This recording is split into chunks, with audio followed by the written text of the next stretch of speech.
Nissan March, короче. Первое, что я заметил, это выпускной коллектор сварили. Ладно. Стуки в двигателе. Сейчас покажу, какие.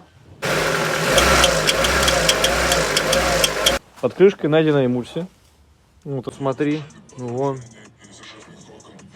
Что еще интересно? О, кстати, вот смотрите, как коробка приварена. Вон. Вон там, вон, видите, вон. Все на проволоке. И сварено. Это апофеоз какой-то мастеринга.